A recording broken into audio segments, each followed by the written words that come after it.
내 3억, 내 3억 어디 갔어? 이건 말이 안 되잖아. 다 확인했잖아. 경비실 책상을 주먹으로 내리쳤습니다. 법원 봉투를 집어들었다 놓았다 반복했어요. 패소 확정이라고. 회수 불가능이라고. 말이 돼? 내가 서류 다 봤는데? 다 확인했다고. 토지 대장도 받고 사업계획서도 봤어. 문제 없었어. 분명 문제 없었는데? 손이 부들부들 떨렸습니다. 가슴을 움켜쥐었죠. 숨이 안 쉬어져요. 서랍을 뒤적였습니다. 협심증 약? 약 어딨어? 알약이 바닥에 굴렀지만 하나 집어 입에 털어 넣었어요. 물 없이 그냥 삼켰습니다. 35년. 세무서에서 35년 일했어. 근데 왜 나한테? CCTV 모니터만 깜빡이는 경비실에 혼자 앉아 중얼거렸습니다. 이제 어디서부터 잘못됐는지 말해보려 합니다. 저는 김성훈입니다. 올해 65입니다. 35년 동안 세무서에서 일했습니다. 부동산 취득세 담당이었죠. 매일 아침 8시 30분이면 사무실에 도착했습니다.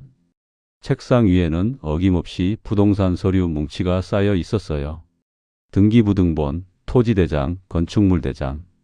하루에 적게는 10건, 많게는 30건씩 검토했습니다. 서류 한 장 한 장 넘기며 숫자를 확인하고 도장을 찍었죠. 이상한 부분이 보이면 담당자를 불러 다시 확인했습니다. 꼼꼼했어요. 실수를 용납하지 않았습니다. 그게 제 일이었으니까요. 후배들이 물어왔습니다. 김 주사님, 이 서류 좀 봐주세요. 저는 서류를 펼쳐들고 한 줄 한 줄 읽어 내려갔어요. 여기 지목이 잘못됐네? 다시 떼와. 후배가 고개를 끄덕이며 나갔습니다. 동료들이 말했죠. 김 주사는 서류만 보면 딱 안다니까? 그 말이 자랑스러웠습니다. 35년 동안 단 한 번도 큰 실수를 한 적이 없었어요. 승진은 빠르지 않았지만 신뢰는 두터웠습니다. 성실하다는 평가를 받았죠. 퇴직하던 날 동료들이 꽃다발을 건네며 말했습니다. 주사님, 정말 수고 많으셨습니다. 집에 돌아왔을 때 아내가 웃으며 맞아줬어요. 이제 편하게 쉬어요. 퇴직금 통장을 확인했습니다. 3억 2천만 원이 찍혀 있었죠. 35년 동안 모은 돈이었습니다. 아내와 저는 조용한 노후를 계획했어요. 여행도 가고 손주들도 보고 그렇게 평범하게 살려고 했습니다. 그땐 몰랐습니다. 이 돈이 제 인생을 무너뜨릴 줄은요. 퇴직하고 석 달쯤 지났을 때였습니다. 집에서 소파에 앉아 스마트폰을 뒤적이고 있었어요. 유튜브가 영상 하나를 추천했습니다. 경기도 전원주택 단지 그린힐 타운 분양이라는 제목이었죠. 화면에는 푸른 잔디와 깨끗한 단독주택들이 펼쳐져 있었습니다. 족감도가 정갈했어요. 도로도 잘나 있고 공원도 보이더군요. 은퇴 후 제2의 인생을 시작하세요. 나레이션이 흘러나왔습니다. 심장이 두근거렸어요. 아내와 조용히 살 수 있는 곳, 손주들이 놀러 올 수 있는 마당. 그게 제 소박한 꿈이었거든요. 며칠 뒤 저는 경기도 외곽에 있는 분양 사무실로 향했습니다. 사무실은 깔끔했어요. 벽면에는 족감도가 크게 걸려 있었고 책상 위에는 두툼한 서류 뭉치가 놓여 있었습니다. 분양 담당자가 환하게 웃으며 다가왔습니다. 어서 오세요. 그린힐 타운 보러 오셨죠? 네, 영상 보고 왔습니다. 담당자가 자리를 권했습니다. 책상에 앉아 사업계획서를 펼쳐 보이더군요. 저희 그린힐 타운이 총 150세대 규모거든요. 근데 벌써 70세대 나갔어요. 빠르죠? 손가락으로 족감도를 짚으며 설명했습니다. 도로 8m 확보. 상하수도 인프라허가 다 떨어졌고요. 요즘 이런 거 찾으려면 발품 엄청 팔아야 되는 거 아시잖아요. 저는 고개를 끄덕이며 들었어요. 담당자가 서류 한 뭉치를 툭 던지듯 건넸습니다. 토지대장이랑 건축허 가서 다 여기 있으니까 마음껏 보세요. 뭐 요즘 조심하셔야 되는 거 대표님도 아시잖아요. 그 말에 가슴이 뛰었습니다. 서류를 보여준다고요? 보통 분양 사기는 서류를 안 보여주거든요. 저는 서류를 한 장 한 장 넘겼습니다. 토지대장, 건축허가서, 사업승인서. 35년 동안 이런 서류 수없이 봤습니다. 지목도 맞고 면적도 맞고 소유권도 깨끗했어요. 문제 없네요? 중얼거렸습니다. 담당자가 비죽 웃으며 말했습니다. 아니, 대표님 혹시 업계분이세요? 서류 보시는 거 보니까 아마추어는 아닌 것 같은데요. 세무서에서 35년 일했습니다. 부동산 취득세 담당이었어요. 담당자가 손뼉을 탁 쳤습니다. 아, 그러시구나.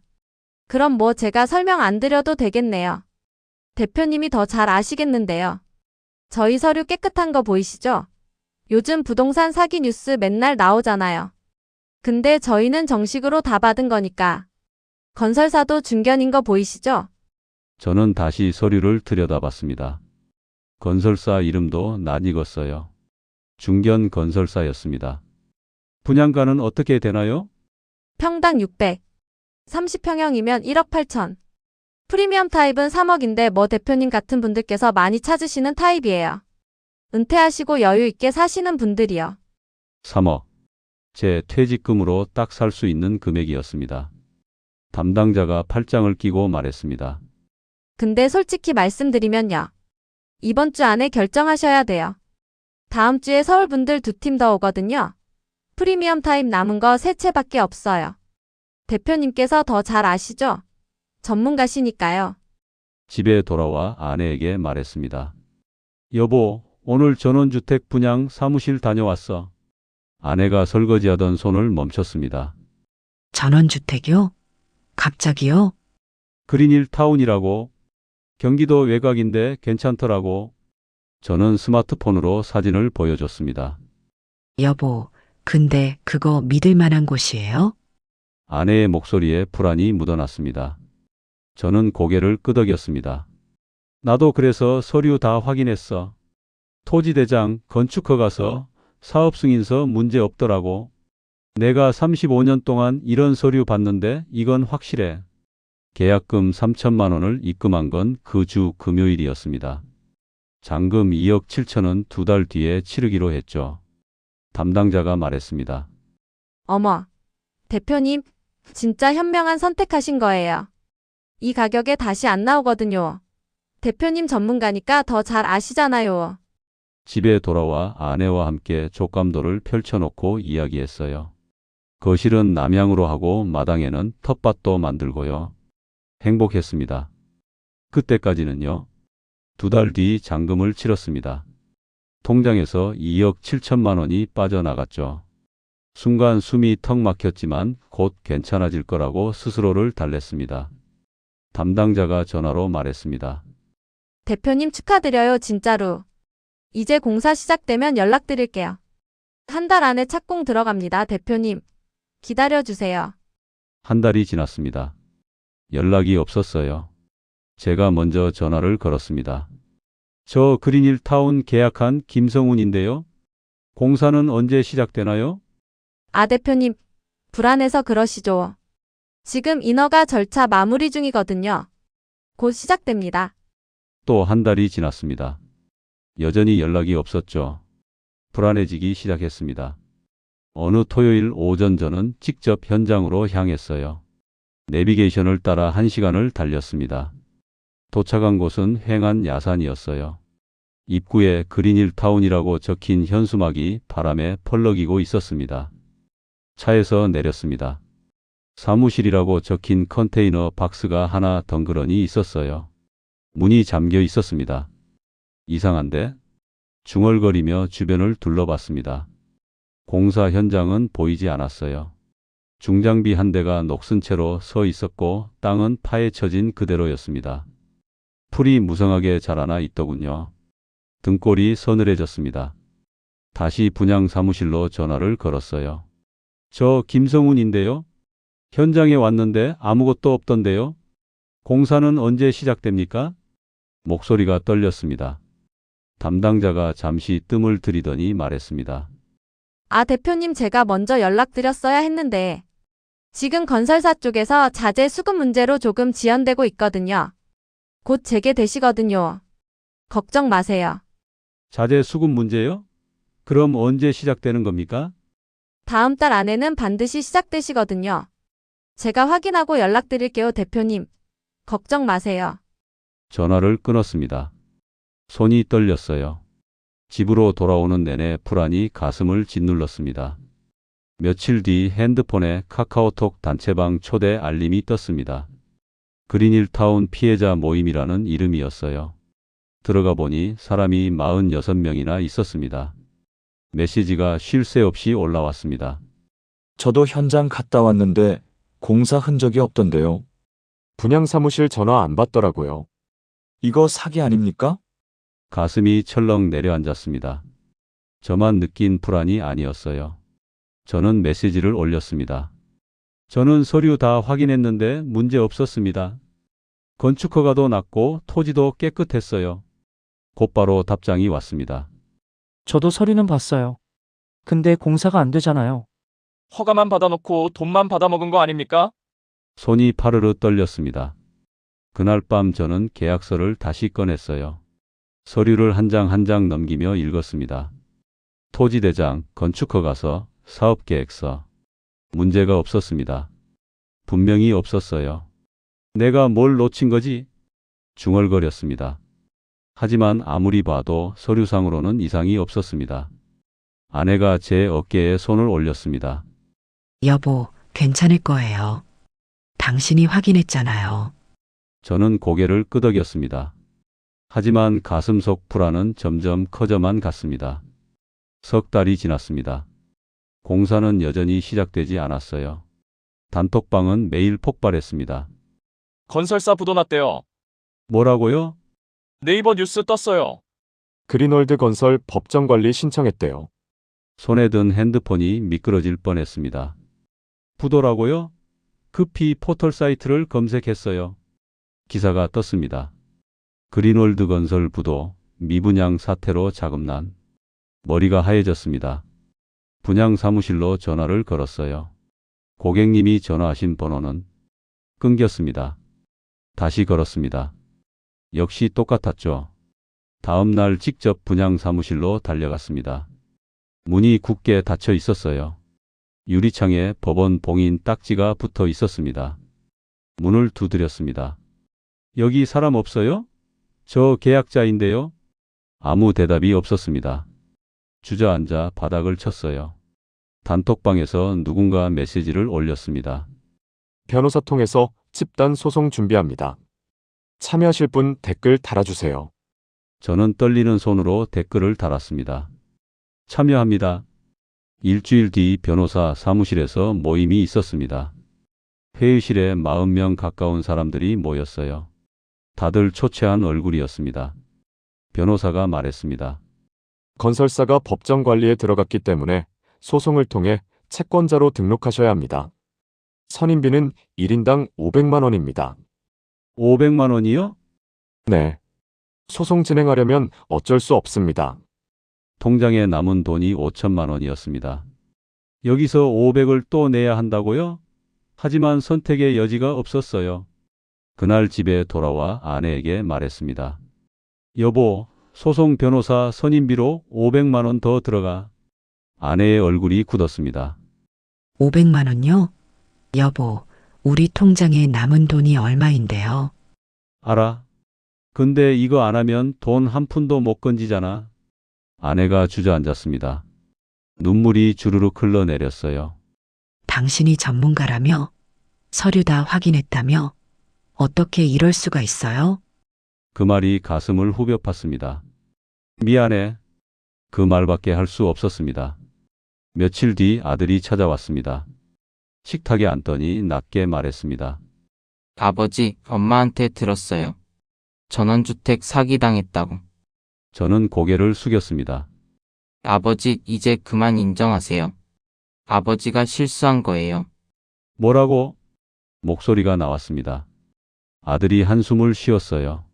아버지는 서류만 볼 줄 아셨어요. 근데 세상은 서류대로 안 돌아가잖아요.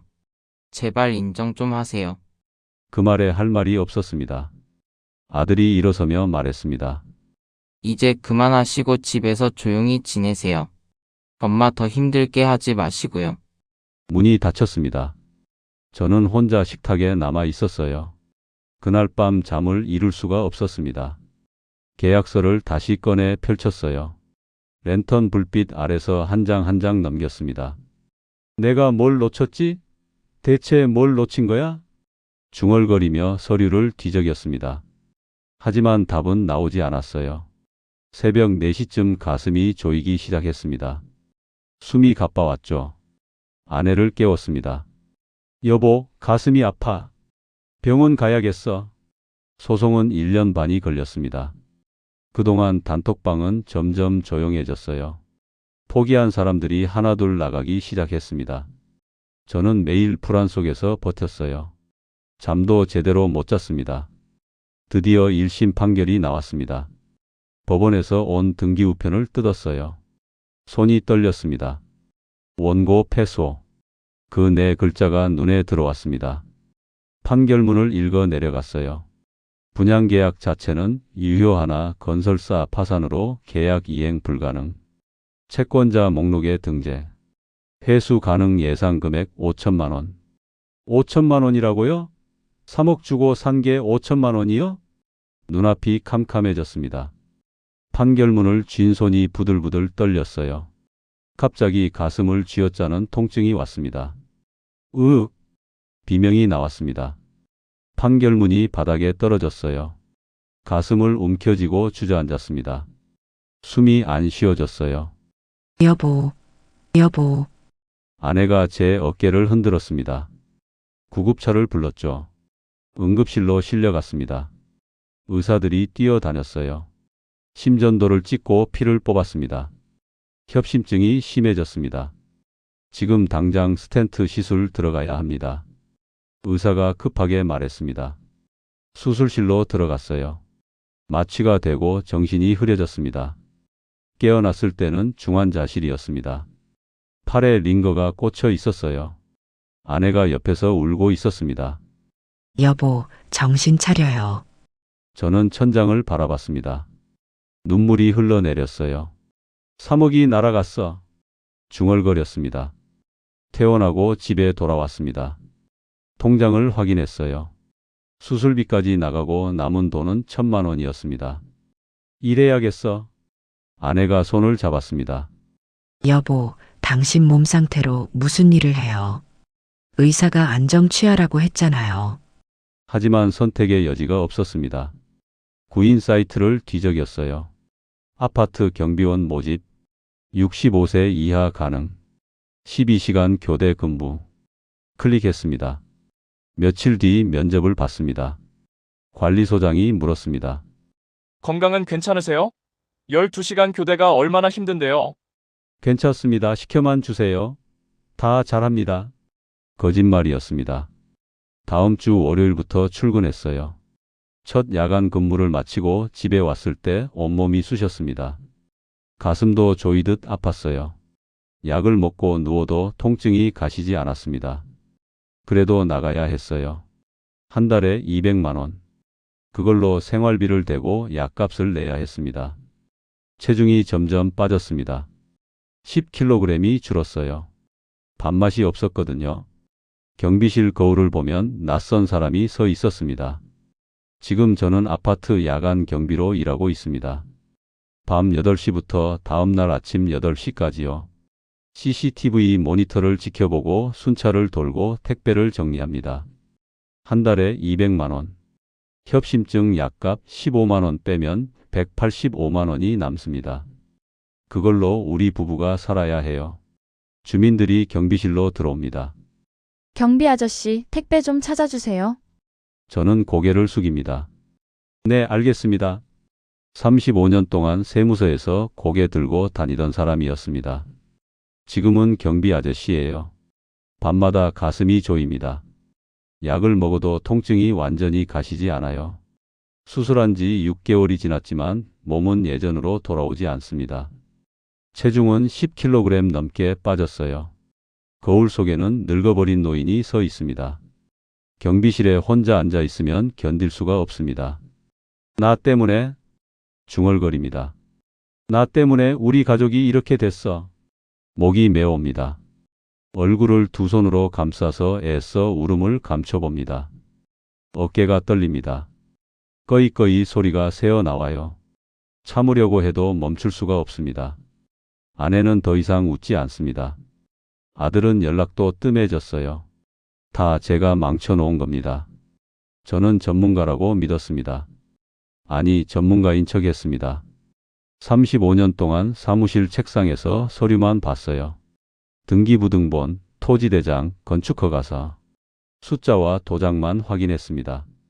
그게 세상의 전부인 줄 알았어요. 얼마나 오만했습니까? 얼마나 어리석었습니까? 서류는 진짜였습니다. 하지만 그 뒤에 숨은 세상을 보지 못했어요. 현장도 안 가봤습니다. 건설사 재무 상태도 안 알아봤어요. 그냥 서류만 믿었습니다. 나는 전문가니까. 나는 알아. 그 착각이 저를 무너뜨렸습니다. 3억이 날아갔습니다. 35년 모은 돈이에요. 아내와 노후를 준비하던 돈이었습니다. 손주들 용돈도 주고 여행도 가려던 돈이었어요. 다 날렸습니다. 제 자만심 때문에요. 제 오만함 때문에요. 가슴에 스텐트가 박혔습니다. 매일 약을 먹어도 불안합니다. 밤마다 혹시 또 심장이 멈추는 건 아닐까 두렵습니다. 아내도 병 들어가고 있어요. 제 때문에요. 다 제 잘못입니다. 당신이 전문가라고 믿는 그 순간, 그게 가장 위험합니다. 세상은 당신의 자신감을 노립니다. 당신의 경력을 이용합니다. 당신의 자존심을 무너뜨립니다. 저는 그렇게 당했어요. 제발 저처럼 되지 마십시오. 당신이 아무리 잘 안다고 해도 의심하십시오. 서류만 보지 말고 현장을 보십시오. 전문가라는 착각을 내려놓으십시오. 제발요. 제발 저처럼 가족을 이렇게 만들지 마십시오.